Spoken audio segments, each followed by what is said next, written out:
All right, everybody, welcome back to the 87th edition of the Facts Over Feelings podcast. Ryan and Jack, how we doing, fellas? Happy Fantastic. 3-day 80 to weekend. Phoenix. I'm doing great, man. Here we go. We are still hoping for a KD to Phoenix offseason move, but we will get into that and plenty other NBA offseason things in a little bit. Before we start our finals discussion, I want to give a shout out to our guy, Ryan Marister. Thank you. It hurts me to do this. It really does. But Ryan called it, just straight up called it. Kudos to him. He stuck by his Warriors the entire year, and he was absolutely correct. The Golden State Warriors won the 2022 NBA World Championship. And I guess I'll hand it off to you guys. Also, shout out to me. I said Warriors in 6. I was correct about that. Hey, I respect that. I'll hand it off to one of you two to, I think we did a pod after game 4, or was it before game? I think it was after game 3. We did a podcast mid-series. So what changed in those last 3 games, or was it game 4? I think it was game 4, but regardless. Okay. Regardless, what changed in this series so dramatically for Golden State? What happened with Boston? Give me the rundown. Whoever wants to take it.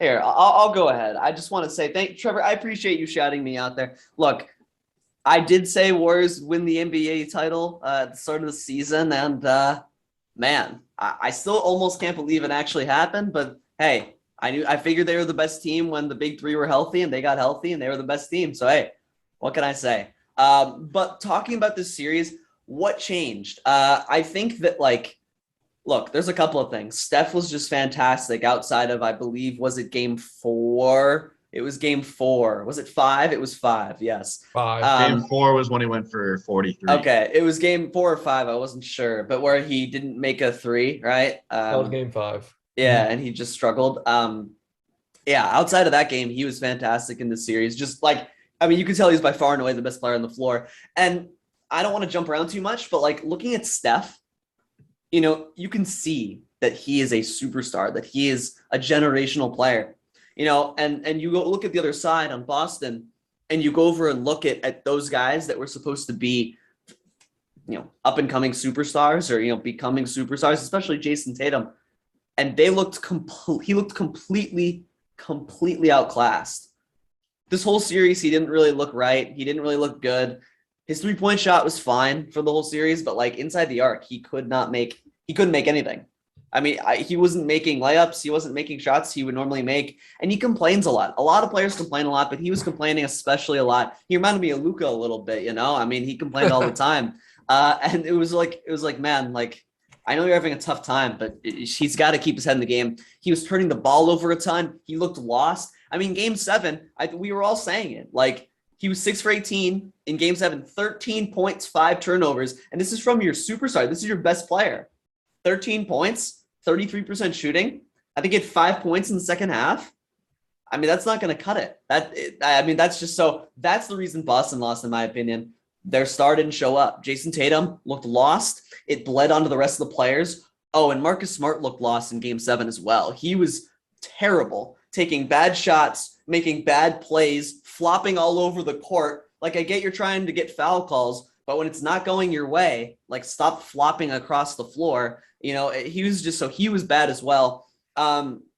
Really, Boston just didn't show up. Boston didn't show up in big moments. And game 7 proved that. The only guy that showed up was Al Horford in these games. He was terrific in game 7. I think it was also, what was it also? It was another game where he was fantastic as well, I feel like. But I know game 1 he was awesome. Yeah, I thought there was one more. Maybe not. Regardless, he's the only one that showed up. Jaylen Brown, the last 2 games of the series, looked like he was drunk on the floor. This guy was turning the ball over, absolutely clamped by Draymond Green, by the way. He shot 1 Game 6, he was good on offense. He shot 1 for 15 from 3 when Draymond was guarding him. I mean, he was just man, good Lord. He had 5 turnovers. He put up points but he just sloppy turnovers. Boston turned the ball over a ton, and it was a problem. Also, Draymond got better in the series. Trevor was blasting Draymond, but Draymond played really well for what he's supposed to do, especially his last couple of games. Rebounding the ball with tenacity, second chance opportunities. His passing was nice. Trevor was talking about how it's easy to get assists, and I get it. You have Steph and Clay, but the passes he was making, Like there were like it was not easy. These were not easy passes. Like okay, well you can laugh all you want, but like he's a very good passer. His running form was just amazing. And the offense runs through him. The offense runs through God. Draymond. It does. Like when he's out, there's no vehicle for the ball to be moved around as much. Like it's harder. My God. Right. What, you can't run it through Andrew Wiggins like doing the same role. He's got to be moving off ball. Like you can't run it through like Kevon Looney, right? I mean, it just works when Draymond's doing that, and he showed that in these last couple of games in the series. And what else? Yeah, I think Jordan Poole also stepped up a little bit, and Andrew Wiggins, our X factor. Jack, you can go into that a little more, but hey, we see the X factor, offensive rebounds, just making big shots. He would take over sometimes when Steph was out or Clay was struggling, which was often.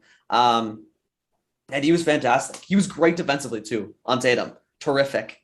And that's probably part of the reason Tatum struggled so much is Wiggins' defense, and he was awesome. So yeah, I talked a lot, and I shout out a lot of guys, but all those guys had impacts, and all those guys were part of the reason. So I don't know, Jack, do you want to go ahead? What specifically? Was it Wiggins? Was it something else? What happened? It was there are a couple main things that I can point to. Okay. First of which is it's obvious that the Golden State Warriors experience came out in games 4, 5, and 6.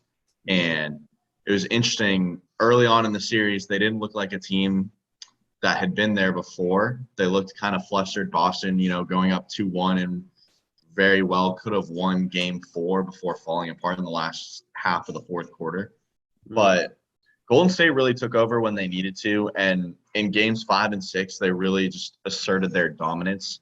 And the two biggest reasons why were, as we talked about, Andrew Wiggins being the X factor on both ends of the floor.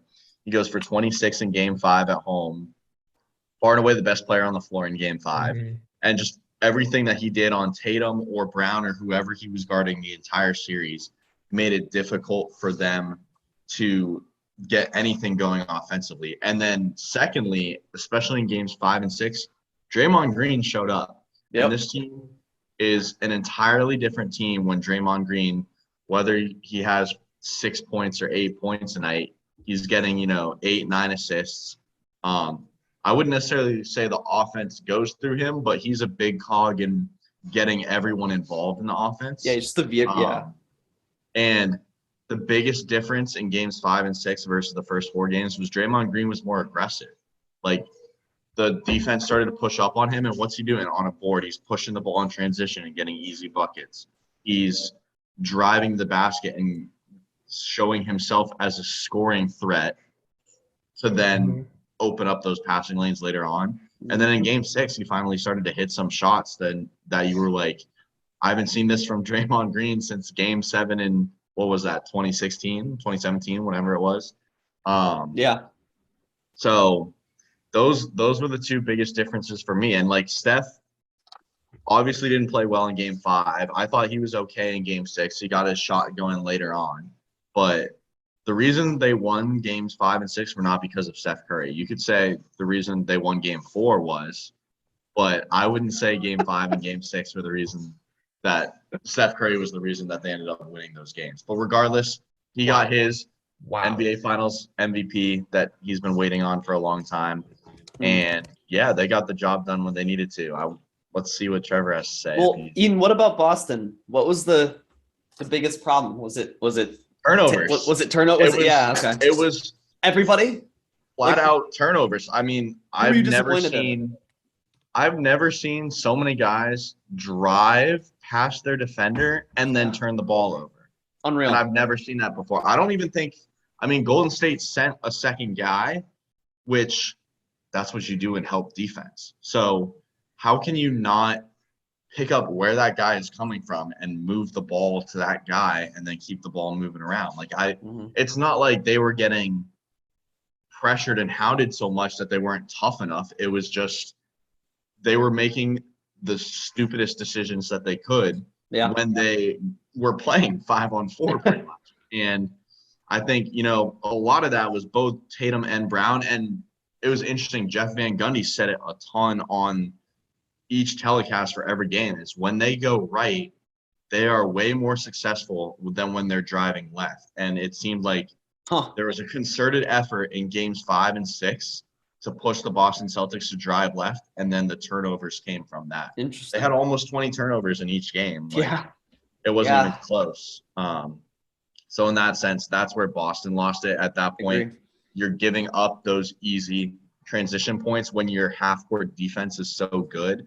If you limit the turnovers, you'll limit those easy points and then be in a game versus being down 16. Yeah, that was a big thing. I'll let Trevor go ahead in just a second, but like, I'm glad you pointed out just transition, because like the big thing, and you said it with Draymond, he would push the pace. That's something I noticed constantly, especially in game 6, even off a made basket. You know, Boston would make a basket and he'd be like clapping his hands, trying to push the pace, get the ball from the ref, inbound it, and go, go, go. You know, not letting Boston's defense get set, you know, on the other end was a big thing for Golden State. I just wanted to bring that up and like reiterate that. I know Jack said that a little bit, but yeah, that was a big thing that I noticed a bunch of. So that was definitely interesting. Trevor, what do you want to say? What you were shaking your head when Jack said that I've been Curry waiting wasn't because the reason. you guys gave such a good analysis, but you missed the biggest reason why the Warriors are world champions. Why? Steph Curry. Are we kidding me? He wasn't the reason they won game 6. Yeah, right. He went for 31, 7, and 7 on 50% shooting. He was the one that broke the game open. Not to mention, in the first 4 games of the series, when the rest of the players were playing like shit, he kept them in the series. So I want to make it very clear. The Golden State Warriors are world champs because of Steph Curry. And not just Steph Curry alone, but it is majority Steph Curry. Now, let's get into some of the other role players. I agree. Andrew Wiggins was a big X factor later in this series in particular, and his defense was ginormous for the Golden State Warriors. His ability to guard anybody on the floor, his ability to really make Jason Tatum the most inefficient scorer on the floor was huge. And his defense in the fourth quarter was even better. Jason Tatum, I don't remember him in the last 3 games of this series scoring in the fourth quarter. I mean, he did, but I just don't remember it, right? Like, it was so few and far between. So huge kudos to Andrew Wiggins on defense. And if you look at the stats, right, Boston goes for 120 or something like that in game 3. They go for 94, 97, and 90, I believe, in the remaining 3 games in this series. So Golden State's defense as a team really turned up later in this series. And the reasons why Boston lost, you guys already covered it, right? Turnovers. What else was I going to say? Turnovers and their inability to score in the fourth quarter, I think, were 2 huge reasons why, or the 2 reasons why they lost this series. Also, Jason Tatum was awful. But you don't want to put all the blame on one player, but he does deserve a lot of blame. He is their franchise guy. And you look at these fourth quarters from Boston, 19 points in game 4, 20 points in game 5. That's not going to get it done. 24 points in game 6 when you're already down by a ton, right? Like, you need a big fourth quarter to come back. So for me, the Golden State Warriors won the NBA Finals because of Steph Curry and better defense later in the series. And the Celtics lost this series because of horrendous turnover play and, you know, just small performances from players that they needed to play big. And I think that's a pretty good reason why, or that's a pretty good, you know, summary of why the Golden State Warriors are world champions. I will give Draymond some props. He finally showed up in a game in game 6. He played very well. Come on. He gave them 12, 12, and 8, which was he played good in game 6. I'll admit, he played very good in game 6. He was unbearable, awful, worst player on the floor in the first 4 games, better in game 5, excellent in game 6. Clay was the whole series, but yeah, I think Andrew Wiggins was huge for that team. I think Jordan Poole's offense in games 5 and 6 in the second quarters were big for this team as well. And I'll go back to Steph Curry. He averaged 31, 6, and 5 on 48% shooting and 44% shooting from 3. He is the lion's share of the reason why the Golden State Warriors are world champions. You guys glossed that over, and I needed to make sure that we emphasize that because he was spectacular in that series. Look, I mean, Curry was obviously the best player on the floor. You know, I said that. He was the best player on the floor. I said it was, you could see it. It was obvious. You know, right. Curry's the most, So, yes, I mean, I agree. But, like, Draymond was, wow. I don't want to rehash this whole thing. What do you want me to say about Draymond? What do you want me to say about Draymond? He did what he was supposed to do. He didn't do anything that we haven't seen before. Eden, go ahead. I think this is what Ryan and I were saying is when we jumped on the last podcast, it was a 2-2 series, right? Mm-hmm. It was tied. And I think at least definitely what I was saying is what is the biggest difference between the first 4 games and the last 2 games? So it's not that Steph Curry didn't show up and it's not that he's not the But reason the that they first 4 won. games were only Steph Curry. Steph Curry kept That's them exactly afloat. that's exactly what I'm saying. Almost. So they won the last 2 games so dominantly because Steph Curry was there, but because guys like Andrew Wiggins, guys like Draymond Green finally stepped up, and that made it, Okay, from that's a fair. For the contested record- series to a series that Golden State completely controlled. For the record, Wiggins was showing up pretty much the entire series. I would Record. agree. Wiggins was there, For the record. and then Wiggins he was had the there, but the offensive rest of the guys explosion. weren't. Yeah, no, I know. I'm just also saying, like, Draymond finally showed up in game 6. The guy had like a near triple double. Like, I don't understand. I'm just saying, Draymond Green. Like, Draymond He Green played well in played game good. 5, I'm so- telling yeah, he played you one guys. game. Game 4, he played fine too. I know he didn't shoot well, but he had 8 boards, 9 But I'm not assists. gonna. I'm not gonna come on here. I'm not gonna come on here and be like, "Wow, Draymond Green in Game 6. Draymond that's why probably they hit. won. Draymond probably hit the biggest shot in that game. Like, you're gonna laugh, but I said it when it happened. The crowd is at its That's loudest. possible. Boston cut That's it. possible. When Boston was cut that? it. Was that the shot over Robert Yeah. Williams at the end Yeah, of the it was shot out of the timeout. He takes a mid-ranger over Robert Williams. The crowd's That at was a its big shot. loudest. Boston's down by 7, which is the smallest lead that Golden State had in like 30 minutes. And Draymond goes in with the last possession. I think it was their last possession in the 3rd quarter. Yeah. And it's like a mid-ranger over Robert Williams to just, biggest shot of that game to me. But anyway, look, I don't know. I just feel like Trevor was kind of minimizing Draymond's. I'm not. Look, Draymond Green was excellent in Game 6, right? In game 6, what he did. He was excellent in Game 6. Yeah. He played very well. But that's what he should do. He's a Hall of Famer. He is the reason. Like he's one of the reasons why they're a dynasty, right? Like he has been there. He's been their guy in many ways. So for me, it's like great. He gave me 12, 12, and 8. Like that's great. Like he played Every well. game. I'm sorry, what? You want that for him from every game? You want 12, 12, and 8 every game from Draymond Green? No, That's but a lot.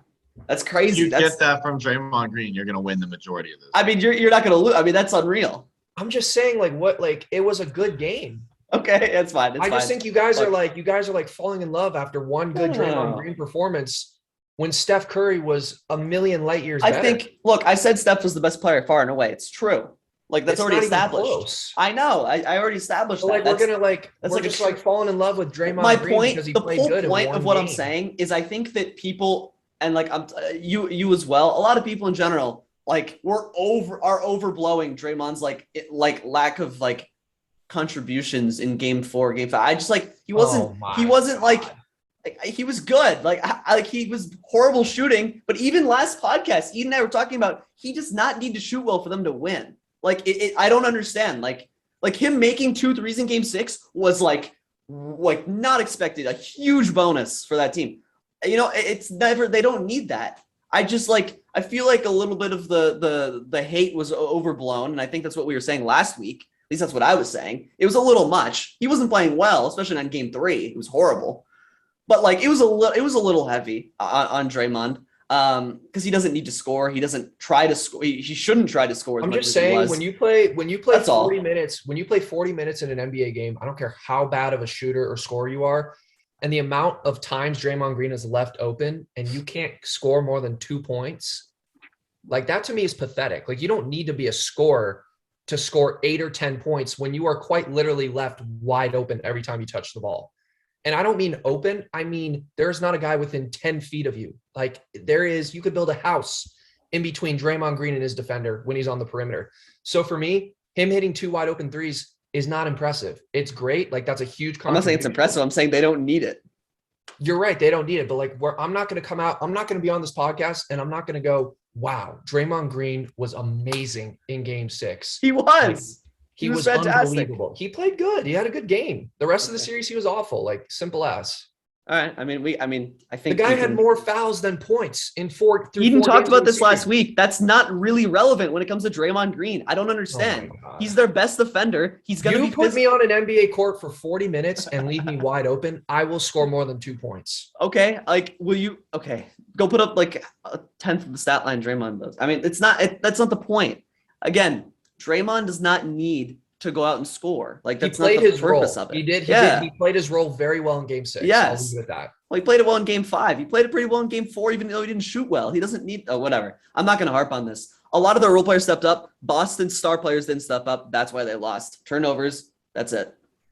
Going quickly off the Boston point, Yeah. I think, Jason Tatum is obviously their guy, but I think it was pretty obvious that Jaylen Brown was their best player in this series, and I don't think, especially not against a team as experienced as Golden State, are you going to win a game when Jason Tatum is not your best player on the floor. So in that sense, I mean, Tatum didn't play well at all anyways, and I know Trevor and I were getting into this discussion off the air of comparing Devin Booker's playoff finals last year to Tatum's finals last year, and I'm not going to go into that, but it was pretty obvious that, like you have to be the best player on your team if your team is going to win. That's what Steph Curry was, and that is why Golden State got it done. Jason Tatum was not able to do that. He was extremely inefficient, extremely turnover prone. And ultimately, Jaylen Brown was the better player of the two in the series, and that ultimately just was not good enough for them to get it done.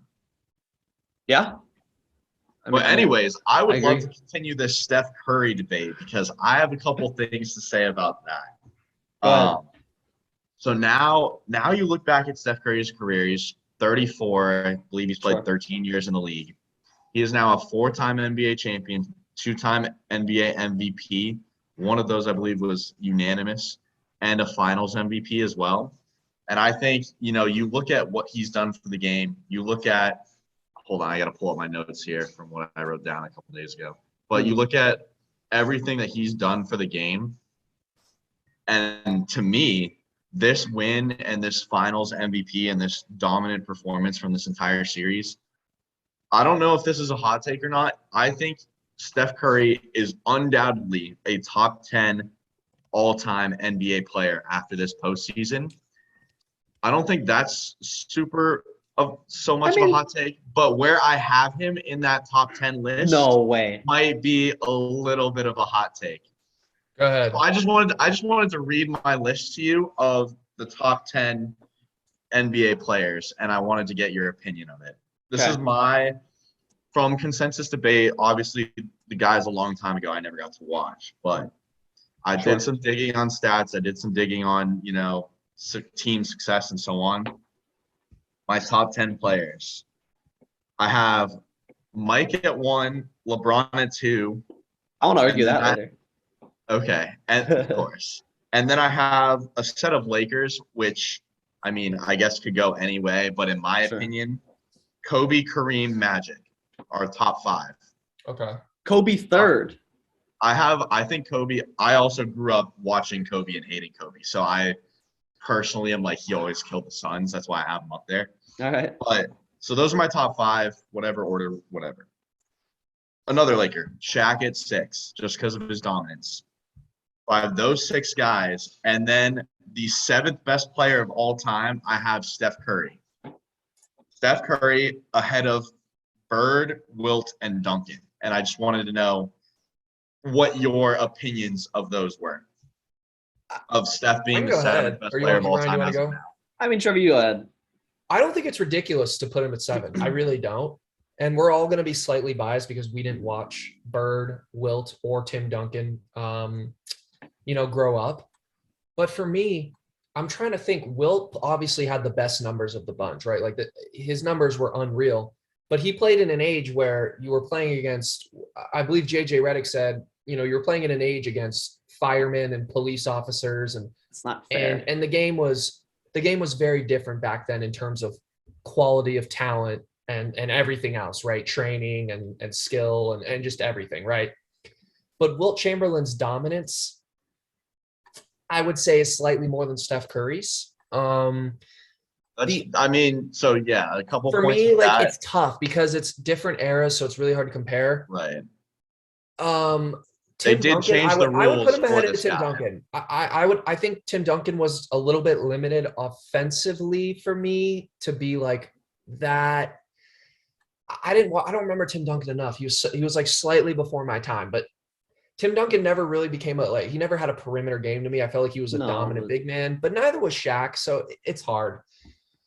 I don't know. It's hard to say. It's hard. It's hard. Look. For me, like, it's not crazy to put him at 7. I think I would put Bird and Wilt ahead of him just from like a straight, like, who was more dominant in their era. That's how I would measure it. Because to me, like, I didn't feel like Tim Duncan was ever the most dominant player in his era per se. Like, I think he was in an era where he was like earlier in his career, it was Shaq. Later in his career, it was Kobe and LeBron. So for me, Tim Duncan was never a dominant guy.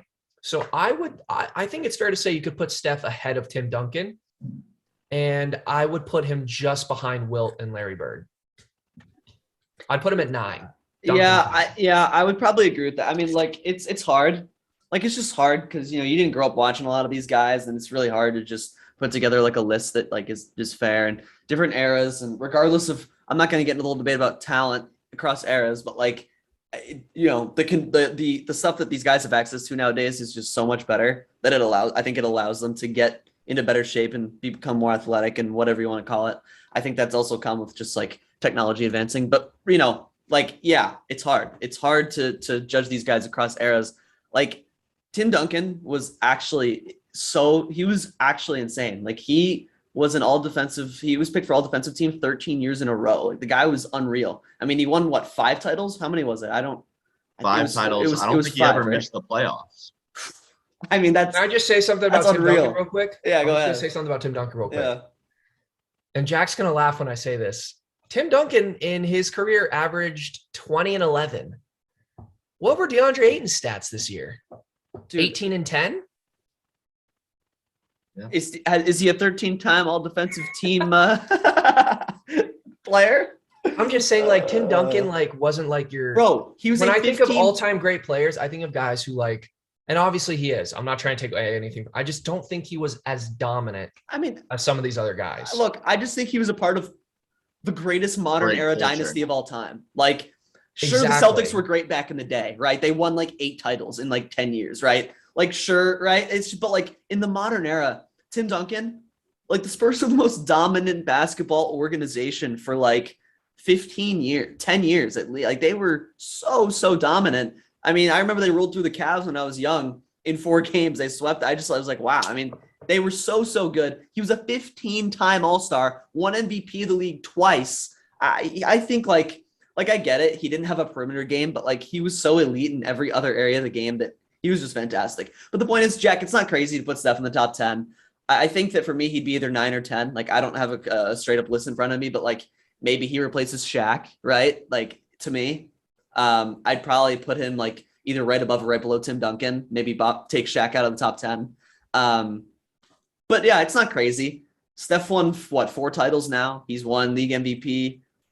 It was only once, right? Finals MVP. Obviously, he's been All-Star like Steph's won league MVP twice. Is it twice? Okay. Yeah. Was it twice? Okay. I wasn't sure. Here's what I have to say. It's funny that Ryan brings up the Celtics winning however many titles that they did. I believe Bill Russell and Wilt Chamberlain played in the same era. And this was the one thing that Stephen A was saying is when he ranks top players, like, a big part of it is you don't have to be the best player in your era, but you can't be losing to someone that many times while you're playing in your era. But think about those. So that's why he was putting Steph Curry, who's won 4 times, over Wilt, who's won twice. And I believe Bird has only won 3 times from what I could find, which I felt like that was low. But then again, you're playing against Magic Johnson and Michael Jordan in that era. Yeah. So, three's good, I think, in that context. Playing against those guys. Yes, 3 is great. But I think the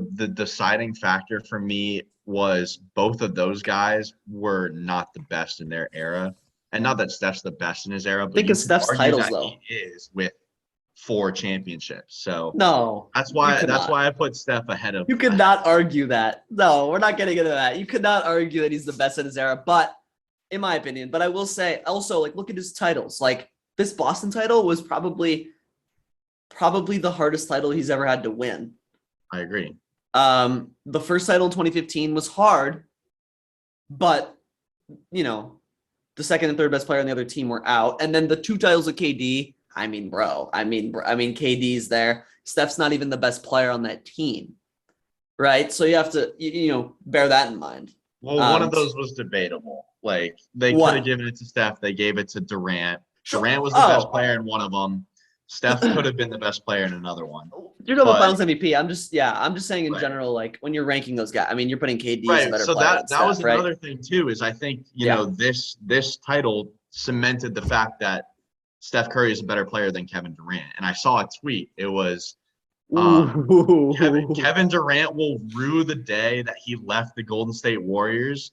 Now he's going to be known as the guy in between Harrison Barnes and Andrew Wiggins. That is not true. And look, that is stupid. Here's the thing. Here's the thing. But it makes a good point. And Trevor and I are gonna. Kevin Durant is the reason we regard the Warriors as a dynasty. Okay, Trevor's good. Yeah. Okay. You know why? Because if Kevin Durant doesn't go to the Warriors, this is Steph Curry's maybe second title. Yeah. Because the Warriors aren't beating those Cleveland teams. At least the Cleveland team in 2017. That Cleveland team in 2017 would have destroyed the Warriors without Kevin Durant. And I will stand by that. You have a LeBron James playing unbelievable basketball in his young 30s. You have a prime Kyrie Irving. You have a Kevin Love who seems refreshed and was hitting threes. You have other, nice JR, Kyle Korver, all those elite shooters. Okay, but who's Bird playing with? Look, give me Bird's roster. Look at all his Hall of Famers that he's playing with on that team. Like, oh, no doubt. You need Hall of Famers alongside. And this is why LeBron's the best player of all time. All right. But for me, it's like Kevin Durant was sandwiched between Andrew Wiggins and Harrison Barnes. Come on. I mean, Kevin Durant elevated that team to maybe being the greatest team in NBA history. I don't know. I just think I would agree. It's probably the best team to ever go onto an NBA court when fully healthy. And when he was on that team, he was the clear alpha. He was the number one. He was the go-to scorer. He was the guy that would drop 40 in an NBA Finals game when Steph and Clay were stinking it up. Right? He was the killer. All remember those. We all remember those game 3 shots. We all remember those game 3 threes over LeBron. I know Ryan does. I do. So to compare Kevin Durant to Harrison Barnes and Andrew Wiggins is actually just the dumbest thing I've ever heard in my entire life. It might be up there. Look, it might be one of the 5 dumbest things. I think here's what I have to say is Kevin Durant, the only reason Kevin Durant has his rings is because he joined an all-time dynasty team. Look at what he's done outside of that. True. He's made 1 finals appearance outside of being in Golden State. So, he took that dynasty team to 7 games. Keep in mind. I mean, he took that. He probably should have beaten that dynasty team in 2016. Remember, he had that team down 3-1. Right. And they choked, which is a fair criticism. And then he went to go join. I will say this: you have to. It's a whole big thing. It's a whole tough argument because KD's putting himself in much harder situations. Like he took himself and brought himself over to Brooklyn. And look, I know Harden went there, but like you have Kyrie and KD. Like that's the entire team. Like you go over to Steph, and I get Steph stayed in the whole place, the same career. But like look at the teams. There. Like Golden State's development, also like the coaches, everything. Like it's a whole system. They've got it. They are a dynasty. Like it's true. They're a dynasty, full-blown dynasty. And Steph gets obviously he's part of that, but he gets the luxury of having a coaching staff and organization that churns out talent and always gives him new and revitalized teams. Like, you know what I mean? Like this finals run, they had Andrew Wiggins. What they have against the Cavs, they had KD. What they have before that, they had guys like Sean Livingston stepping up. He was so scary against the Cavs for years. Like they have new guys every time. And like you go over to Brooklyn and it's a mess, right? It's a mess. So it's like the situation, like it's so different. Yeah, Trevor, go ahead. I was going to say real quick, Jack, people were mad. So this is where I see it being hypocritical for me, right? Like we're going to tarnish KD's legacy for joining the Warriors.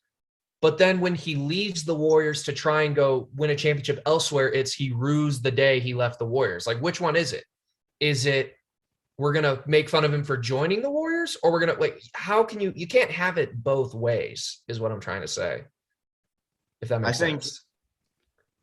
I'm trying. How is it fair to criticize a guy for joining a team and then criticize that guy for leaving that same team to go win elsewhere? Because he's had less success. Like that's what it comes down to. Stephen Curry has 4 titles, Durant has 2. And that is a defining factor for me and why I have Steph Curry ahead of Kevin Durant on my all-time list. So I'm looking at it. I'm looking at it as a combination of what you do for your team, what you do in general, and then results, which I think is a big part of any debate in who the best player is. Like You could get into Mike and LeBron and say LeBron's numbers are so great and what he's done is so great, but people have Jordan because Jordan never lost in the finals, even though LeBron's been there more times. Yeah. Like, I think a big part of the debate is how many championships do you have? It's not the only part of the debate, but I think it's a necessary part. And like, It should be. You have to be at championships the should top be of the important. top to be at the top all time. So if I you just fail think more times than you don't, strictly looking at championships to decide who's better than who is just too surface level for me. I agree. It's an important thing, but like for me, like it's just hard because if Kevin Durant is homegrown in Golden State instead of Steph Curry, I think the Warriors have the same success, if not more success, right? Like it's obviously a what if and probably not a fair thing to say, but I think part of championships revolves around the organization you get drafted to, the team that gets put around you, the head coach, everything. It all goes into it. So when LeBron is 4-6 in the finals, yeah, he has a below 500. He doesn't have as many rings as Jordan, but LeBron is quite literally in half of those finals appearances dragging trash to the finals. When the second best player in an NBA Finals game is Matthew Dellavedova and Zydrunas Ilgauskas and Mo Williams, that to me is more impressive than winning 3 straight NBA Finals with a top 20 player all time in Scottie Pippen and probably a top 50 player all time in Dennis Rodman, with arguably the greatest head coach of all time in Phil Jackson. And you forget, 2018 where he had Kevin Love. That's it, right? He had a guy who forgot the score. He literally had a guy who picked the ball up and didn't shoot it because he thought it was tied. Like, it was the lineups that were put out. And I want to talk about this another day, but this is why I have LeBron as the best player of all time. And this has changed in a whole different discussion, but that's why I have LeBron as the best player of all time. And also, this goes to a bigger point of why LeBron and MJ are, to me, so far ahead of everybody else that I've ever seen in the NBA court.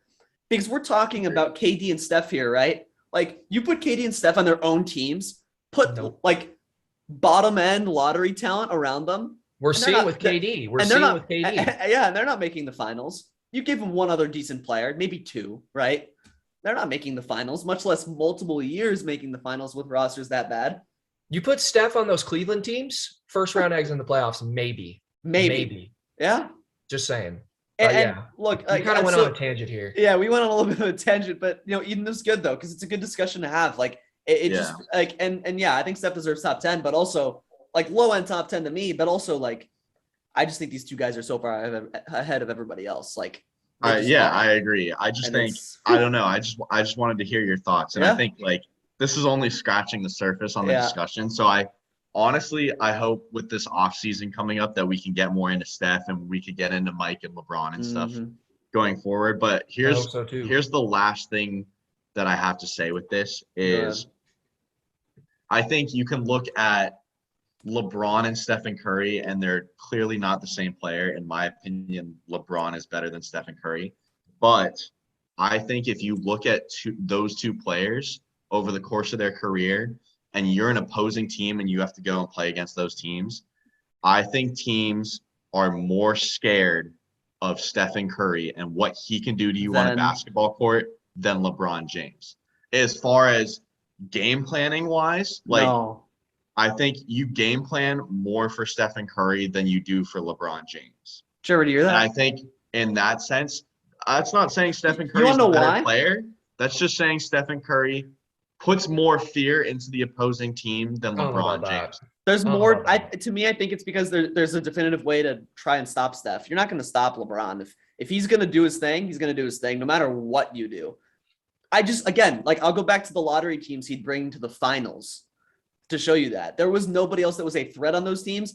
You key in on just LeBron, he would still drop 40 or 50 in a game. Like, to me, like, Steph will have his struggles. He'll have his tough moments. Like, we look at him, finals MVP this year, he was great in this series. But I go back to the series against the Cavs. There were a lot of games where he disappeared. Him and Clay. And Clay disappeared this series, by the way. But, like, Steph disappeared in a lot of series before. And that's with having Kevin Durant on his team. Like there's a fair reason why Steph Curry was never finals MVP before. Right? Like, Kevin Durant was better than him in the two teams the 2 rings that they won. And here's the fact of the matter. In 2015, they were going to probably lose that series if they don't make DeAndre Iguodala. I mean, it's hard to say, but Steph was clearly overshadowed, even in a losing effort by the Cavs. Steph was clearly overshadowed by LeBron in that series, and it wasn't even close in 2015. And it's funny, even in 2018 when the Right, Cavs got I'm not swept, saying- it's like, man, like look at who the best player out here is by like a mile. I'm not saying that this makes Stephen Curry a better player than LeBron James. I'm just saying because what Steph Curry does, no one has ever done it before. Teams are more scared of that.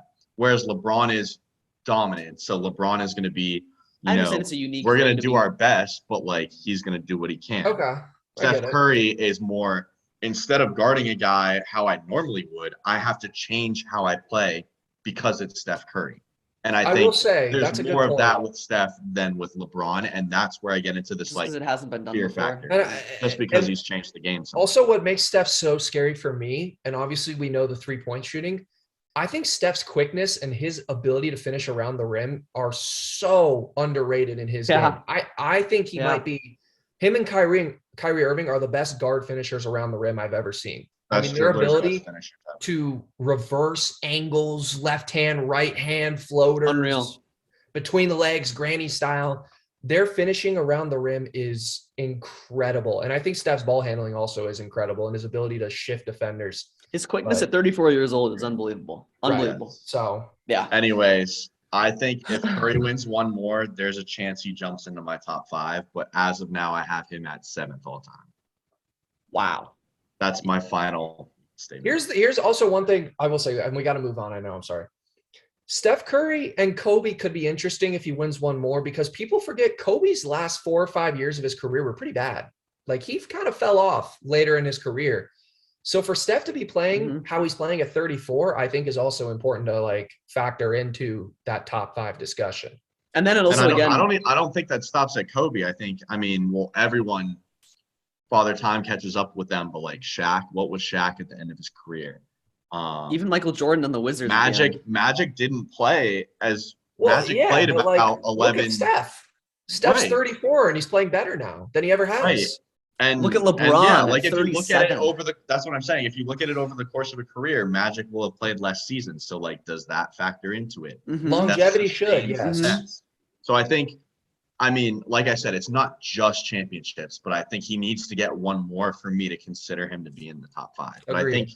I think if he gets a 5th, there have only been so few who have done 5, and I think I would probably put him in my top 5 if he got one more. But as of now, he's my 7th best player of all time.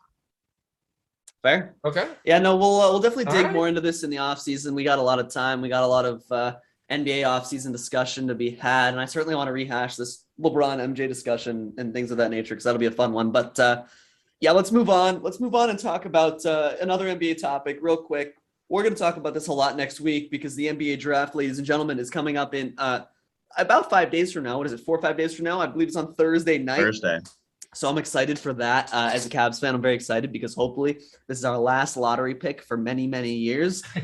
We snuck into the last spot in the lottery. So, hey, it's different than most years. You know, we made the play and whatever. But anyway, this draft is going to be a fun one. And these guys don't have as much knowledge as I do just because their team luckily is not in the lottery. But, you know, I think this draft class is pretty loaded. It's got 3 tiers of really talented guys. And I think that there will be impact players all the way down into the 20s. Like, I just think this draft is really nice. Like it's going to be one of the better drafts we've seen. And I wanted to kind of ask you guys, and I can go ahead first if you'd like, but if not, I can have Eden or Trevor go ahead and tell me, is there a player you like? Is there a player you don't like? Who do you think is going to be really nice? Who's a steal? Who's going to be a bust? Who's going to be bad? I got one guy that's kind of a late first round, early second round sleeper that I think has gotten attention, but I would like to put some more. And I'm going to go with my Mountain West guy, David Roddy, the power forward from Colorado State. And I think him coming from a smaller school, people have he's kind of flown under the radar a little bit. Just to like look at his surface level stats, right? 19 and 7.5 rebounds and 3 assists on 57% shooting and 44% shooting from 3. And this guy's built like a middle linebacker, 6'6", 250 pounds. So for me, he's kind of the most, unique prospect in the draft, just in terms of his size, his height, his skill. He's an excellent passer, excellent dribbler. He kind of reminds me of a Draymond Green just in terms of size, stature, and his ability to facilitate and dribble, but a guy who can also play offense. So his ability to give you 20 a night on 60% shooting is very impressive. There's not a comp, in my opinion, to a guy like him in the NBA. I just think he's such a unique prospect. I think 250 pounds is a little concerning at an NBA game, whereas we talk about the Golden State Warriors, speed, more running, right? Like, I think the weight could be a bit of an issue, but I think this guy's a very intriguing prospect. I think his efficiency on offense is very, very good. And his facilitating ability is also what makes him so intriguing to me. Trevor, So, he played, I don't know. I like that you brought him up. A couple fun facts about him. He's a really good passer, and he played quarterback in high school. So that's kind of part of the reason that he's right. actually like, so his ability to kind of like run an offense, play through an offense, his ability to score, it's Draymond Green-esque, but just with a much better offensive game. And his size is also that's what makes him so unique, in my opinion, is he's built like a middle linebacker, but he has such a soft touch with the basketball and his shot. I think he's a very intriguing late first round, early second round prospect. I definitely agree. I'm glad you brought him up because he's a nice shooter. He's really strong. He's a big guy. And I like what you said. The Draymond Green comparison is actually a nice one, especially with a better offensive game. I like that. Eden, do you have anyone you want to shout out? Is anyone in particular? I want you to go first because I'll go first. If you're going to say I don't want to say your guy because I know who it's going to be, so I'll let you take it away. No, it's fine. I have a couple other guys. All right. Okay, fine. I'm going to do two guys. First, I want to say this. Johnny Davis is going to be the bust in this year's draft. He's a 6'5". Flex loves him. Who? Flex from Jersey loves Johnny Davis. He's a favorite player in the draft. Bro, he's a 6'5". He's a 6'5" guard from Wisconsin. To me, he's just a guy who's pretty physical, and he got away with being more physical in college, but I don't think he's going to be more athletic than guys in the pros. I don't think he's not very quick. He's not like a guard like Kyrie. He's not quick. He's not making quick moves. He's not a great 3-point shooter. He operates a lot in the mid-range and like around the paint. And I think that's kind of a recipe for disaster from a guy who's not all that fast and all that, fancy. And just the fact that he's not a good shooter and he's not a good defender. He's inefficient, really. He's not a good passer. He's a bad passer. All he does is score. To me, I just like when your only thing is you score and you're not a great 3-point shooter, like I get worried. And when you're relying on physicality to score points as a guard going into the NBA, that concerns me. I feel like he does that a lot. That worries me. So I don't really like him. There's a couple different guys I can bring up. I'm going to let Eden bring up his boy. For me, there's a couple good players I like. I'm going to go with Dyson Daniels. This guy played in the G League this past season. He's a 6'6" point guard. He can play the 2, I guess, or the 3 in a smaller lineup. But like, he's got size. He's a nice defender. He can defend multiple positions. He's a really good passer, selfless player. The only thing about him is he's not a great shooter, but his 3-point stroke is pretty nice. Like, it's not a bad shot. It just wasn't consistent, but he played against G League. Like, he played against NBA talent also. Like, you look at these guys out of the G League, like, I put them, like, on a slightly higher pedestal just because, like, they're playing against, like, NBA talent. And I get it's, like, minor leagues NBA talent, but that's better than D1 play. Like, that's better than, like, most D1 players you're ever going to encounter. So, like, to me, that's, like, a bonus. Like, this guy put up nice numbers. He was a really good defender against NBA talent. Like, so I really like him. He's like a better version of Dalen Terry to me, who, by the way, I really like. I also like Dalen Terry. They're very similar profile players. The one thing being they need to work on their 3-point shooting. But they're both pretty similar players. Daniels is just an elite defender and a really good passer, and Terry's just a little bit worse. But both those players I really like, by the way. But yeah, Eden, go ahead. Give us your player. I know who it is. I want to hear it, and I want to hear what you have to say about him because I like him a lot. So my first guy who Ryan also likes a lot is a guy that I played against in high school, actually. He was out of Perry High School in Arizona. And Jalen Williams, the combo guard out of Santa Clara, is one of my favorite players in this draft. From when I played against him in high school, the things that stood out were he has length. He's 6'4", and I believe has pretty much a 7-foot wingspan. He's not the quickest player, but the way that he can stop and start and change speeds is something that you can't really teach. And he's very efficient at that. If you look at what he did at Santa Clara in the WCC, so not playing a ton of great schools, but they had 3 tournament teams this year, played Gonzaga twice a year. Sure. And he was the leader on that team. I believe he averaged almost 20 a game and kind of running the offense through him. So I just think he's a guy who down the line could be a significant bench piece for a team who's looking, to make that next step and make a run. I think he could be a great guard off the bench. I don't necessarily see him being a starting guard, but who knows if he continues to work at it. He seems to be one of the quickest risers in this draft. The name that no one really knew from college because he played at a small school in Santa Clara that have, few alums, but just one like Steve Nash. I don't know if you've heard of him. But anyways, I think he's someone who is going to be really sneaky in this draft. And I've been hearing things that he could go even late lottery, but I see him more in the 15 to 18 area is kind of where I see that. Mm-hmm. But he's going to be great. I love him. And of course, playing against him also helps. Couple other names I'm going to throw out there quickly. I got a couple young guards that I like. Malachi Branham from Ohio State. I got to see him up close, not as close as against Jalen, but when Villanova played Ohio State in the tournament this year, they were obviously playing, and Branham was the one guy that we could not figure out how to stop. He's young, he was a freshman, and he can kind of just score whenever he wants. So I wouldn't be surprised if he's in the 20 range. I like him a lot. He might go. He's going to go in the late lottery, I think, Jack. I think he's going to go in the lottery. Who knows? He seems to be rising. Blake Wesley from Notre Dame, another young guard who has a quick first step. And I'm looking at this mock draft right now, and I think this would be the perfect landing spot for him, is the San Antonio Spurs. With their player development, you could sit him behind, if they bring Lonnie Walker back this year, or let him get some time to develop. I think they're a young team. I think he could be a really good piece for them. Mm-hmm. And then the last guy that I want to mention, where is he? Trevor's going to love this. One of my favorite players in the draft, Benedict Mathurin. Yes, sir. Out of the University of Arizona. And I really think, so I watched his TCU game where he absolutely showed out and carried them to that win. He did.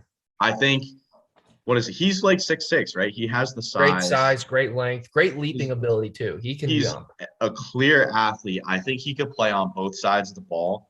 And I think he could potentially be the steal of the lottery if he falls into that 7. I got a player comp for him. He will. He'll fall down there. So I am in love with Benedict Mathurin. I asked these guys off the air beforehand if you would pick, because I seem to keep going back and forth on it, between Benedict Mathurin and AJ Griffin. And at this point, I am fully on the Benedict Mathurin train. Wow. Look, Trevor, you want to talk? You want me to go ahead? I'll give a couple quick. I watched Benedict Mathurin closely this year. He's a 3-level scorer. He needs to get a little bit better around the rim, get a little bit more physical in his finishing, but I think that will come. He's young. I think he's 19 or 20. He's really developed his 3-point shot. I think that's been the most improvement in his offensive game. He's an unbelievable athlete. He's a leaper. And my player comp for him is Anthony Edwards. I think he's a guy that is a 3-level scorer, a guy that can score, a guy that can defend, and a guy that can really jump, and is just an overall athlete. And I really see a lot of similarities in their 2 games. And Benedict played in a system at U of A under Tommy Lloyd that was very offense, transition, speed based. And I think that allowed him to really flourish this year. And I'm excited to see where he goes, because I agree with you, Jack. I think he is a very intriguing prospect. I've obviously watched him very closely, but keep an eye on him, because once he kind of develops his physicality a little bit and learns how to finish through contact, I think he can be a dominant player a very good player in the league. Yeah. No, I really like him. And you talked about Mathurin. I'll just say AJ Griffin, by the way. I know Jack mentioned him. I think he'll be really nice. I know I said off the air that he's had some knee problems in his career in high school and in college, and that's definitely worrisome, especially for a 19, 20-year-old. That's just not something you want to see. But I mean, the guy's 6'6". Him and Mathurin are pretty similar, except I think AJ Griffin's just he's more of a 3-point shooter. I would say. I mean, he's an elite 3-point shooter, just absolutely elite. He shot like 45% on the year, which is unbelievable. And I think he could be really nice. He's going to go. Both of these guys are going to go in the top 10. If either of them slides, I'd love for the Cavs to get one of them. I don't think they will, but if they do slide to the early teens, I'd love for us to trade up and snag them because I think they're both going to be really nice. I really do. I think talking about sliding, the New York Knicks are sitting at 11, and if they don't end up moving up, and one of these two guys is on the board for them, I think the city of New York would burn down if they passed and took someone else. If one of these two guys was on the board. Yeah, at this point, I'd just be worried that Thibodeau would mismanage them and just mess up their career. Honestly, Coach of the year. Hey, they were good that year, but whatever. they were. Also, shout out to my fellow Englishman in the draft, Jeremy Sohan out of Baylor. Oh, he could be. I think he'll be nice too. He doesn't necessarily. I don't think he has the offensive game, but what he can do on the defensive end and rebound is some stuff I've never seen before. Villanova played Baylor this year, and I believe we scored about 32, 36 points in the entire game. And he was a big reason why. So his length, his ability to defend any position on the floor, he could be a great role player for a team down the line. Yeah, no, I definitely agree with that. It'll be a fun draft. It'll be interesting. We're gonna talk about it next week. Shout out my Juve Wildcats. Good luck to Benedict Mathurin, Christian Coloco, and Dalen Terry. All three of them should get drafted. Thank you for all you've done, boys. That Sweet 16 game was rough, but that's okay. Good luck in the NBA, fellas. Oh man. Also, all right. The Final Four was difficult too, Trevor. So. Oh yeah, was it? Huh? Yeah. 1 for 20. 1 for 20 3-point shooting. Huh. It was all the defense, Trevor. It was all the defense. Oh right. You put me out there with Dennis Rodman on me, I'll go 2 for 20. Maybe not actually. And Draymond Green. Draymond Green, I'm going 20 for 20. He's ass. Wow. I'm joking. Trevor with more Draymond slander. But look, we'll move on from this, and we'll talk about this a lot next week. We'll analyze the draft. I'm sure there'll be some trades. We'll talk about those as well. So next week's episode will be very draft heavy. But for now, we have one more topic, and this is going to be an interesting topic to close out the podcast. I know Trevor has a take. I've come around. We'll see if he's come around. Okay, good Lord. Where am I? Yeah, no, down. Hey, right down there. But that's that's disappointing. But regardless, we wanted to talk about the PGA Tour and the new tour that is competing with it, the LIV Golf Tour, and just kind of its impact on the PGA.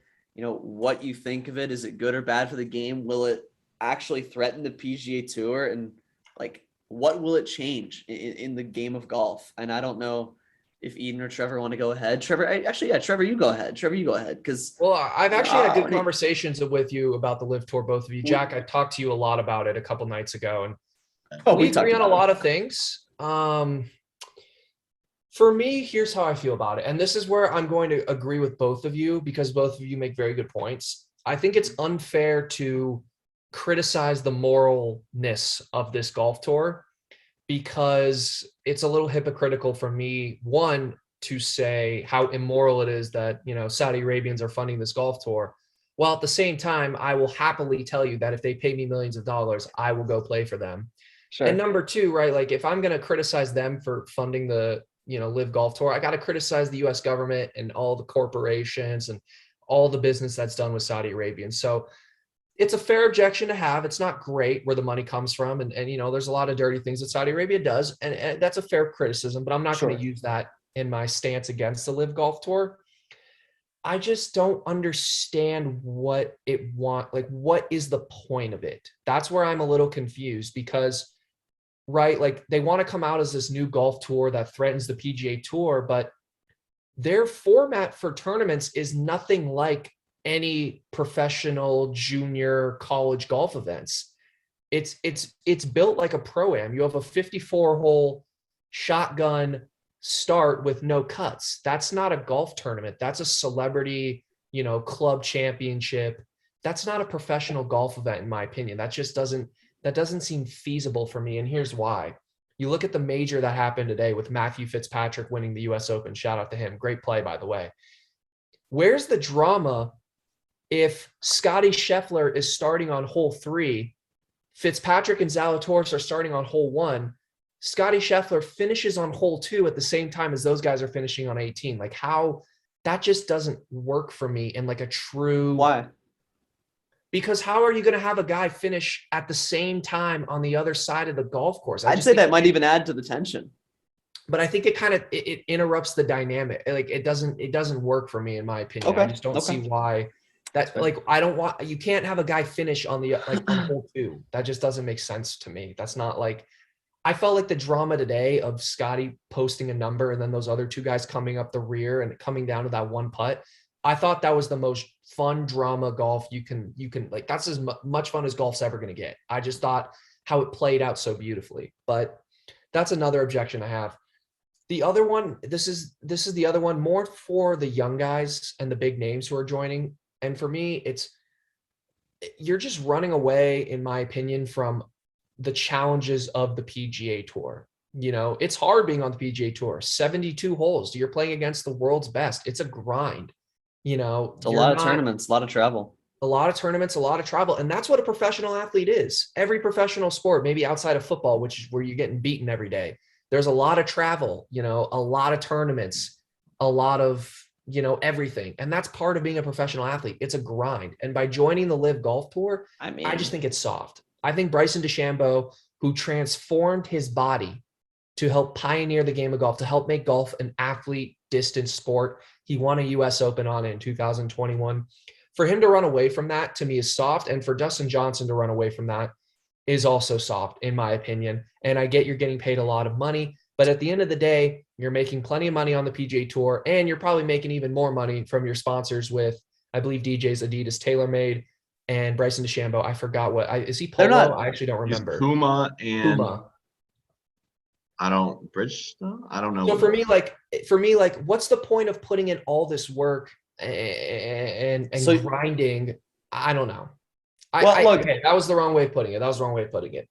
No, it's okay. I'm just saying, like, you're running away from the hard. You're taking the easy way out. I don't necessarily fully respect that, but I get it because there's a lot of money involved, so I understand it. But that's what I have to say. Yeah, I'm not gonna take away from Trevor's opinion, because I know, like, we're gonna be disagreeing a little bit on this, and that's totally a fair opinion to have. But for me, it's like, you work your whole life to get to having the ability to go on a tour like the LIV Golf Tour. Like, getting paid $100 million to work a third as much and make more money is like probably most people, like what most people would want out of all their hard work that they've done their entire life. So like, it is like, they are like taking the easy way out, but they've worked a long time to get to be able to take the easy way out. So like, you know what I mean? Like, DJ's not getting paid $100 million if he's not a top 10 golfer in the world, right? Or whatever he is. Right. So for him to get there in the first place, to get that is like, look, I can not like the guy. I've never been the biggest DJ fan. I could not like his decision, but like, the guy worked hard to get there, and, you know, he earned that because he got to be as good as he is. So I'm not as like, I don't agree with Trevor really as much in that sense. And also the LIV Tour is going to be interesting. Like, Trevor talks about the format now, it's weird. And that's the point. It's weird. Like, it might not work. It might crash and burn because it's too weird, too different, too purpose. Like, it's not like the changes aren't purposeful, right? They won't make it more entertaining. They won't make it more watchable. But like, I think someone has to try and spice it up somehow. And LIV's trying to do that by making it shorter, by like having everyone end at the same time. They hope to, like, I'm assuming they hope to like build the tension with everyone having like 2 holes to play, 3 holes to play. You know what I mean? Like, really comes down to the wire. You know what I mean? And also they really have been doing a thing, and I hope they try to do this, like less ads and more live shots. So the PGA, like their broadcast team, I think is probably one of the worst in sports. It is bad. It's really bad. They don't show live shots. They cut to like random promos and like stories mid-major in like the 3rd round and final rounds. It's like, it's bad. I like, there's more live shots happening. At least that's the goal in the new tour, less ads. And I think like, I'm curious to see if it works. Like, I don't know. It might crash and burn, but like, maybe like, you know, having more shots being shown live, maybe it's a shorter term. Maybe that'll keep people's interest just as much, if not a little more. There are less tournaments, so that kind of is counterintuitive, right? Like there's just not as much engagement because there's not as many tournaments. So that is like not really a good thing, I don't think, for the tour. But regardless, it'll be interesting. They're gonna poach more golfers. It'll be a problem for the PGA Tour in the short term. Like if you're losing all these golfers for their smaller tournaments, nobody cares about the smaller PGA tournaments. Not that anybody cares about the LIV tournaments. The top guys don't. The big names don't. I'm talking about the fans. I'm talking about the fans. Like, yeah, the players do, obviously. The fans, I don't care who wins the RBC Canadian Open. I don't care. I don't care who wins any tournament. I care about the Bay Hill Classic because I used to play there a bunch. No, but otherwise, I could care less about any of these tournaments. Like, so I think that the LIV Tour has an opportunity to not get people to care about their tournaments, but at least to like draw a lot of people's attention away from like the everything feels the same on the PGA Tour outside of the majors. And if you can draw people away from that into more to a different thing, maybe it works. I don't know. The PGA is going to have to keep an eye out though, because it could become a problem. I think eventually they'll have, hopefully they let everyone play on both tours. I think that would just be the best for whatever, but I get why the PGA doesn't want to do that because they want to smother the competition. The LIV has to stick around for a while for the PGA to allow players to come back. We'll see. It'll be interesting. I think it's a 50-50 shot on to me whether the LIV sticks around. I don't really care if it does or doesn't. Like, I'm interested if it does to see if it really will be more interesting or more, fun, maybe. I don't know. But I don't care too much. Yeah, I just want good tournaments and more live golf. So like if they're good tournaments and they're showing quality coverage, I'm good for it. Make sure that, just make sure it's quality coverage and good tournaments. Two quick things real quick before you go, Jack. One, it's easy to have more live shots and less ads when you have no TV deals and you're not on any television network, right? Because there's no ads. So it's like easy to have more live golf when you don't have any paid sponsorships or ads or anything like that. And that's why the PGA Tour sometimes has that kind of like choppy coverage because, they're on a TV network. They're on a major TV network usually, CBS, NBC, and, Golf Channel to a lesser extent. But And then what was the other thing I was going to say? Actually, I think that was the main thing I was going to say. And number two, I don't like the idea of a no cut. I just think that kind of waters down. Like why is a guy shooting 82-77? Like I think the guy is that what the guy shot the first two rounds who finished last? Like why is he playing on a I mean, it doesn't matter. It doesn't affect anything. It doesn't, but for me, that's just not like, I don't know. That's just pointless to me. But anyways. Sure. Eden, go ahead. It's interesting because I feel like, I had one view and then when I talked to Trevor, like, not that my view changed, but it's just like a different outlook on how I view the situation. So I think listening to you both now, I'm smiling because I agree with points that both of you are making. So here are my thoughts on LIV. And for me, like, I didn't really grow up playing golf. I didn't really grow up watching golf, which I feel like is a thing with a lot of youth today. Now, like high school, middle school, high school, I've gotten more into it and I've started watching more and so on. So I think from a fan's perspective, the biggest thing with this is it's just different. Like, you have a different style of golf. You don't have to watch as long. Instead of, sitting on your couch from 8 to 4 p.m., you're on your couch if everyone leaves at the same time. It's a 4-hour round. So you're not there all day. I think the way that they're going about it is just it's meant to intentionally be different from the PGA. Yes. So good point. I think very good point. And like Trevor brings up the point, like, there's no cut, there's no competition. Like, I feel like with the way that they're set up, it's not meant to be competitive. It's meant to draw viewers. And I guess this is the way that I'm looking at it. Yeah. So, but then at the same time, like Trevor says, then it's just like an exhibition, which that's what it's. I think they don't care, but I think they don't mind that. If that's what they want to be, then that's great. I mean, that's fine. So if they're just an exhibition, I don't necessarily think. Where I struggle is like, where are they competing with the PGA? I think the only spot right now that they're competing with the PGA is for viewers and for golfers. And I don't think it's, they're trying to pay so much to poach them away, but I think it's just, and it's not even they're competing because they only have 8 events. So, I mean, who knows if that grows over time, but like, It's for yeah, the viewers. they're not is what making it money is. off viewers. They're just doing it. At this point, I just believe as a golf fan to give you an alternative and Mhm. try and modernize the game of golf to get more people involved. So that's kind of how I see it now. I think both of you make great points. Like if I were to sit here and be like, if I was offered 100 million to leave the PGA Tour, Yeah, to I do play it. less events and go play golf all around the world, I would do it. Like I don't have any issue with the players doing it. And I know when Trevor and I talked about it, Trevor is saying they're taking the easy way out. They don't want to compete against the best of the best. They just want to make their money and go home. And I think, I mean, that's true. That's So, fine. which like, I mean, at that point, I think that decision has a price. And if you're offered millions of dollars to do that, then like I could Most see, people are going to do that, I I would would say. say, I'd say the majority of people who care less about the competition would do it. So, I don't know. It's just interesting how I see both sides of the argument, and I think the biggest thing for me is like I'm a golf fan, right? So Mhm. for me, I don't really care about the arguments of the other stuff. I just want to watch golf pretty much. And if this is a different style of golf, that will draw my eyes to it. Now, I didn't watch the live event from a couple weeks ago. So if I watched it and I didn't feel the same about it, then I'd be like, oh yeah, they should go one way or the other. Or if I really liked it, I'd be like, then there's no issue. But I think kind of from this stance of a golf fan, it's just different. And I think that will draw viewers. So it's piqued my interest pretty much, which I think is Yeah.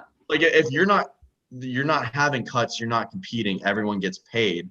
I think as of now, their entire goal is to just draw interest, and then maybe down the line that changes. But to That's a me, fair as of point. now, I think it's just to draw in more golf viewers. I mean, yeah, so you're trying to gain viewers, right? And also, I want to say they're streaming it on YouTube, so it's super easy to watch. So the ease of access for younger people as well is super, super easy, right? I mean, it's much easier for most people to go onto YouTube and pull up a stream than it is for people to have. A lot of people don't have cable. A lot of people don't have cable I mean, nowadays. you So, could you don't need cable to watch cable networks. You know what I mean? Like I you mean, can. you can watch it like on illegal sites, sure. No, I mean if you have Roku or if you have Apple TV, Well, you and still if you need have to like, you still need to be subscribed to like The those PGA, channels. but yeah, Right. So like you're still paying, you still have to pay for those channels. fair. Right. So like my point is like just going on a like YouTube, you open it up, click it, and it's there. Super easy. So yeah, pulling in viewers is the big thing now, and then they'll try to, make the money. And like it doesn't have to be a competition for golfers. The PGA is making it a competition for golfers. The Live's okay with them playing on the PGA Tour. Like that's the thing. Like it's really only a competition for the viewers, and the PGA is going to try to smother the Live so they don't get those viewers. And so, so by not letting the golfers come back to the PGA, they're hoping that that limits the amount of people that goes there, and then hopefully keeps the Live from growing too much. I think that, like I said, they need to survive a few years and then have some more golfers, and then have enough viewers to where the PGA will eventually allow these golfers back. That's going to be how it's going to have to go. What? I Go have a ahead. I have a quick point to make, which is kind Yeah. of not related to golf, but I think it's related to the situation. Okay. Is I was watching, I believe, I forget whose podcast it was. I don't know if it was JJ Redick's. I don't think it was Draymond Green's, but Okay. Andre Iguodala was on the podcast, right? And they were talking about Steph Curry's legacy. And I think Mhm. at one point he was like, accomplishments and whatever, like that's kind of up to whoever is going to judge you on your legacy. The biggest legacy to him was generational wealth. And I think that funnily applies to this situation a lot because if you're getting $100 million to go play on this tour, like, Mhm. yes, you're tarnishing your legacy that others define for you from the PGA and from competing against the best. But then there's also this view of like, what can I do with my money? Like maybe I'm not the best golfer ever, but maybe my family is set forever and my family looks at me as being the guy who did that. Or maybe you take that and put it into business or Yeah. And by the or way, like charity or whatever, and like other people will view you as that.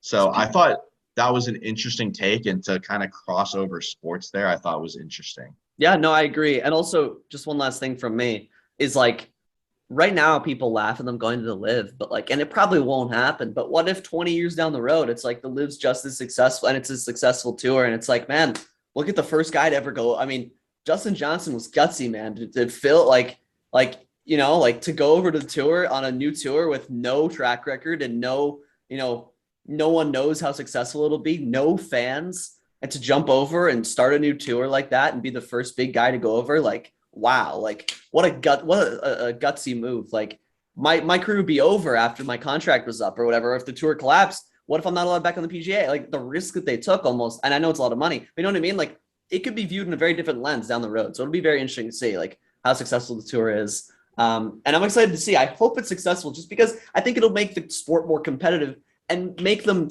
both sides be better, like make changes, be proactive, and make it more, exciting. I think that'll be good. I think competition's good to make people and companies do more to please their customers and their viewers. So I think it'll be interesting. I hope it succeeds. So, we get a better product in upcoming years.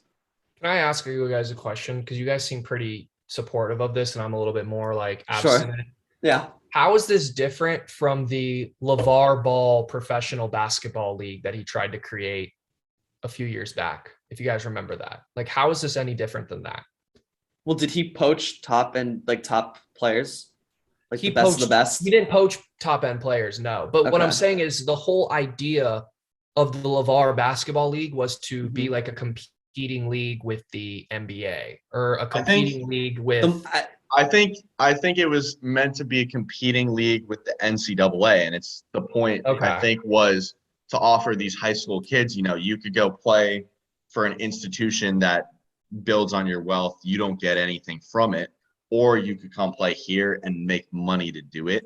Okay. I think so. I feel like that was more against the NCAA, which I think is interesting to relate to this, because if we're saying, LIV is doing this because the PGA has such a monopoly, and because they won't make changes. Mm-hmm. Maybe, similar to LIV being like, I'll pay you to come play and attack the NCAA to then make changes. Maybe it's the same thing, that it's going to encourage, like Ryan was saying, the PGA to be better for it. Yeah, so in that sense, that's a good point. Similar. Yeah, that's a good point. I think that's the hope as a fan, by the way, that it makes both tours better and more innovative. I think that's what you'd want as a viewer. I think that'd be great. But look, yeah, we'll see what happens. It's definitely an interesting discussion. If I had to bet, it crashes in a handful of years, because it's just hard to get these new things off the ground when there's a super established billion dollar backed sports industry, against you. It's just so hard. You look at stuff that's tried to go up against the NFL and create anything at all. They almost always go bankrupt, even with any amount of financing. So we'll see what happens. My final thought on this is I don't think it's meant to compete with the PGA, and I think it's meant to, which is LIV's stance on it. It's meant to be like supplemental, as in you get a different view. It's less competition, so it's kind of, what do fans prefer, I guess. But I think the way that the PGA sees it is as competition. They make it feel me as a golf fan, I'm just, the more fun good golf I can watch, the better. And I think that's why they're going after all these top guys, is because if they went with a bunch of randos like LIV Ball did, then the league would crash and burn. Exactly. So I don't necessarily see them as being meant to compete until it gets to the level, if LIV continues to grow, where like they're having events the same week, like then what happens? I think LIV's view is they're meant to go hand in hand and work together, and the PGA sees it as you're trying to steal golfers and viewers. And there's nothing that's a good comparison in sports, other than like I watch college football and I watch NFL football, and I love both, and the player changing isn't the same, but you know what I mean? Like, it's like they're competing for viewers on a lot of these like weekends, but like, I'll still watch both as a fan of the sport. I'll still watch both and enjoy both for different, for different reasons. So I feel like it'd be the same in this sense. If it worked out, it'd be like, yeah, I just watch the LIV and the PGA because I like watching golf. You know what I mean? And I think that would be the end result of that. We'll see what happens. And I will say, final thing, the big issue here, and we actually haven't even brought this up, which is kind of funny. The big issue for the PGA Tour is the majors. and how the PGA has no rights to any of the Yeah. majors. And I think that's also going to be a huge draw for a lot of LIV players. Is I'm going to make 10 times the money on the LIV tour, and I can still go play in the 4 biggest events on the calendar. Like, why wouldn't I do that? So thinking about it from that perspective, I totally get it. Obviously I have my objections to it, but that's going to be what would shut down this LIV Golf Tour in about 30 seconds is if the Masters and the Open or the RNA and the USGA all came out and said, if you go to the LIV Golf Tour, you are not allowed to play in our major. If that happens, which you're right, they probably won't. If that happens, then the LIV Golf Tour is gone in about 30 seconds. So, yeah, no, you're definitely right. That hasn't happened. So, nope. And we'll see what happens. Maybe it will, maybe it won't. I don't think it will, but we'll see. And yeah, I said I'll bet against it, succeeding. But hey, who knows? Maybe it will. But yeah, that's about all I have to say on that topic. I think that about wraps it up. This was a long podcast, gentlemen. We had a lot of discussion. It was a good one. We had some really good discussions. We talked about a lot of NBA stuff and some golf stuff here. It was good stuff. If you have any shout outs before we go that isn't Kevin Durant going to Phoenix, give them now. It's not this time. Shout out to my boy and fellow Englishman, Matt Fitzpatrick, on winning the U.S. Open today. Repping the country. Love that. Also, again, I said it earlier, shout out Jeremy Sohan. Hope he goes high. Not many English NBA basketball players, so that'll be fun to watch. Trevor? Shout out you. What was I going to say? I don't even really have a shout out. Trevor, I think this is what you were going to say. Go ahead. No. How we met, my boy. Oh my Lord. These guys think everyone's going to Phoenix, even thinking that, gentlemen. but I so wish I did. Shout out Ryan again for that Warriors call. Pat on the back to him. Thank you. Yeah, of course. Oh yeah. I'll also shout out Evan Mobley. I said Warriors in 6. I was 4-0 with Boston this postseason. I had them to a T. Shout out U of A football. 22 ranked recruiting class in the country for 2022. That's pretty bad.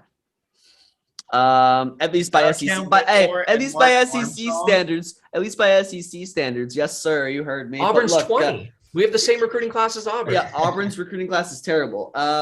Look, shout out. I got another shout out for you guys. Shout out to the USA U18 FIBA World Champions.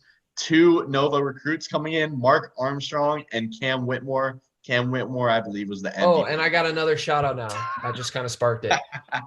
Shout out to all the cities that got World Cup games for 2026. I think that's super cool. I haven't been alive for. I don't think I was alive for the Olympics that were here.